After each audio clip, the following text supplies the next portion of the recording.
Hi, it's Professor Brennan. I'm back again, and we are going to finish our conversation. I think we're going to be able to finish it in this lecture. Our conversation about listening in the small group. Let's go straight to the PowerPoint. We just finished talking about listening with our ears, where we're focused on what we hear rather than what we see. We can also listen with our eyes and with our body. Okay, how do we do that? All right, listening with your eyes and body. So remember, you're in the listening, you're still communicating something. So there's that listening with your ears, and then there's listening. How do we listen with our eyes and body? What do I mean by that? So the obvious is facial expressions, right? You know, when you're listening to someone, do you tip your head, right? There's certain things that, like, especially men and women do it differently, but how do you listen? Right? Do you make eye contact? Do you like really sit with your body? Do you sit with your body closed? Do you sit with your body open to fully listen? Right? What is your face doing? Does your face look like you're really making eye contact and really intense?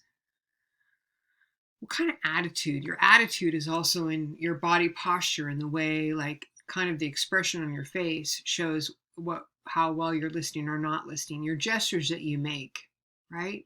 If you have these gestures that are like, scratching your head and moving your head, you not look like you're really listening, or touching your hair a lot. Oftentimes when women touch their hair in the presence of someone they're attracted to, it means that they're attracted to them. Okay. But if you're like fiddling with things, right, you can tell when you're not listening. When someone's like, they're talking and you're doing something else, they're not making eye contact, they're not listening. So there are ways that we communicate that we're listening through our body. Nodding, right? When someone's talking, going, yeah, or like, no. Like if someone's saying awful and you're like, oh no. Body language, talked about that posture. Are you leaning forward? You look like you're interested. Are you leaning back? Do you have your head back? What's your appearance? Actually, your appearance, like, how are you appearing? Are you appearing like, are you like someone that cares about themselves, therefore you can care about someone else? What you're wearing, or your attitude toward yourself, toward your appearance, can also affect your ability to listen and how you're listening. Now these are the basic things that we both communicate to that person who's speaking, how we're listening and how you communicate. So it's both. Like, it's both in terms of how you show that you're listening and how that person perceives your listening. Got it? Let's take the appearance thing, because I think that's kind of a weird one, right? If you're talking about friends, between friends, their appearance, if you were to meet, let's say you guys are meeting to go out to a nice place for dinner. You're just friends, okay? It's both same sex, just friends. You're going to a nice place for dinner, and your friend shows up in their sweats to go to this nice place for dinner. Now, that's going to communicate something to the friend who's dressed up, right? One is they don't care. It could mean that the person's depressed. If you notice these things, that your appearance does communicate what's going on with you. All right, here we go. Styles of listening. Thinking about which one are you? Different listening styles. Are you an action-oriented listener? Means you listen for what action to take. Are you listening for, like, to know what's going to happen next? Generally, you like communications direct and concise. We say error-free, mean just get to the point. The person who says, let's just get to the point. What is it you want me to do? What do you want done? It's about getting things done, right? We have certain ways, certain listening styles that we have. This is often actually more male-dominated type of style, because men have been socialized to be the doers. So it would make sense that they would be more action-oriented. Content-oriented requires you to spend more time. Someone who's just willing to listen to the whole story, right? Likes, like, the depth, okay?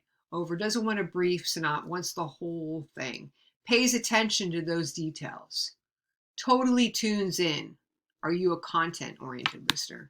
Or are you a people-oriented listener? Someone who's driven, like, you want to listen to people. You like to invest your time and energy and attention into relating to people and really listening? Are you the person that people always come to talk to? They want like help with something. They just want to talk about something. Are you the person that listens all the time? Time-oriented listening. You can sometimes, if you're that time-oriented person, maybe you have a lot on your plate and you're busy. And you could be kind of action, but you might be like, this might be the person's, let's just get to the point. What's going on, right? That's being time-oriented in your listening style. Now, different situations can require different styles in different ways, different approaches. But you might have a style that you have most of the time, or you might have a couple different styles. All right. Active listening. This is what you're all after. Learning how to do this.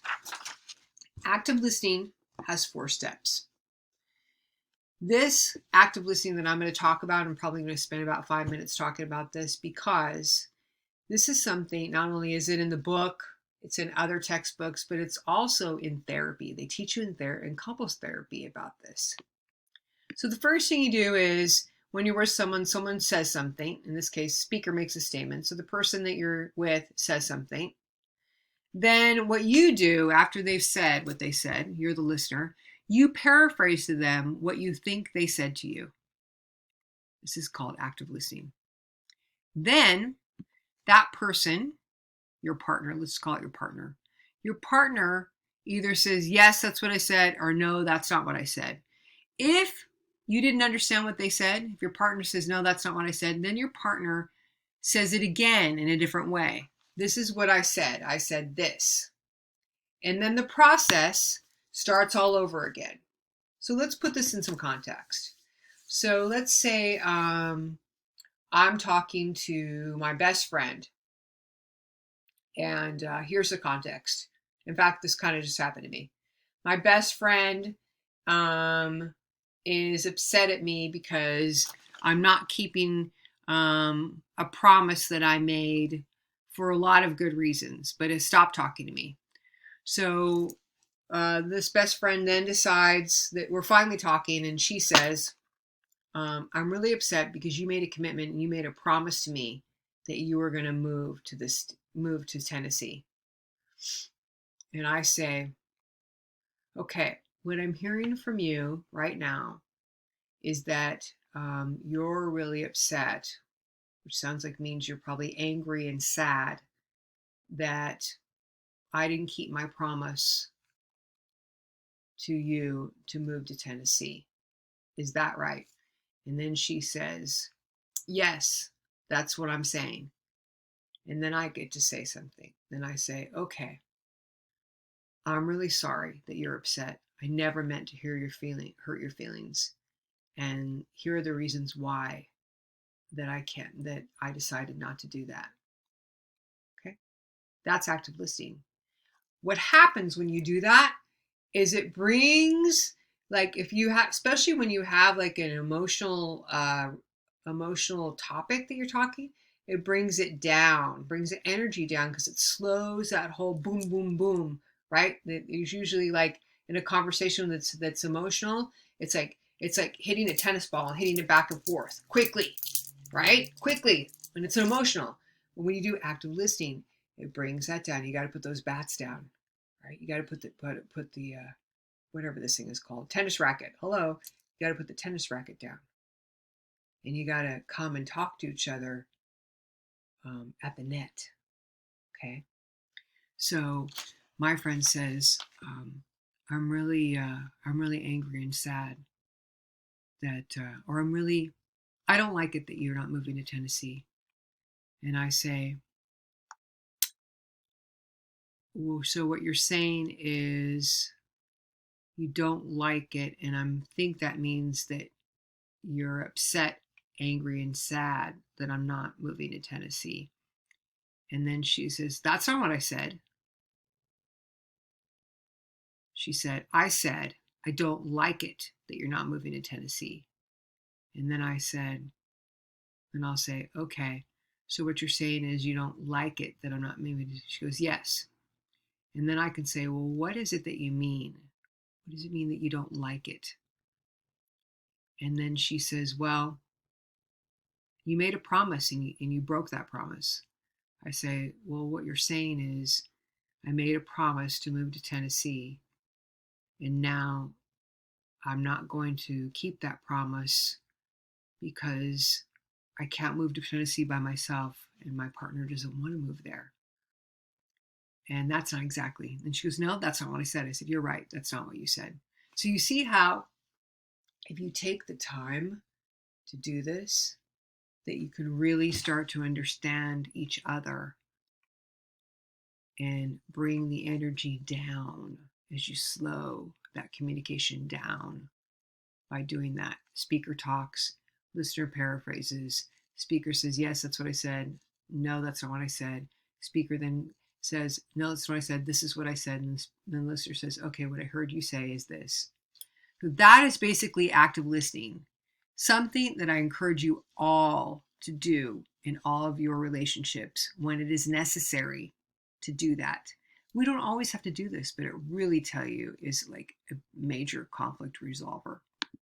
All right, active listening and context. So listening for content and listening for feelings. So when we're listening for content, in active listening, we're focused on making sure we get the facts right. Okay, it's all about accuracy. So you want to restate facts, restate those particular things being accurate on the facts. Now, if you're listening for feelings, like it's an emotional conversation, you want to take in what they're, not even just what they're saying, but what they're doing. So let's say I'm having that emotional conversation with my friend and she says, I'm really upset that you're not moving to Tennessee. And I say, what I heard you say is that you're really upset that I'm not moving to Tennessee, and you seem upset because your arms are crossed across your chest. Your arms are crossed across your chest. And she says, yeah, I'm really upset. I said, okay, I'm really sorry about that. Okay, do you see how it just brings that energy down? And I don't have to be defensive, because I could be defensive. I could have said, well, I'm really upset that you're upset. Where's that going to go? So if you want to find a way to do active listening where you can actually find a way to talk to each other without making the situation get worse, try this tactic. It super, super, super works. You might need to use it in your small group. If you have conflict, try it. It will slow it down. So listening for feelings, nonverbal cues take precedence over verbal. So pay attention, reflect back to the speaker, their nonverbal. So don't just tell them what they said, but tell them what they're doing. Respond verbally with empathy. Tell them you understand how they might be upset about that.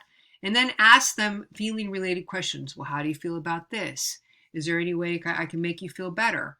What can I do to make the situation better? Those are the kinds of things that you want to do. Empathy, caring, that's the way you can be a good active listener. And I hope this has helped you in class and for your small group communication. You're doing in your small group.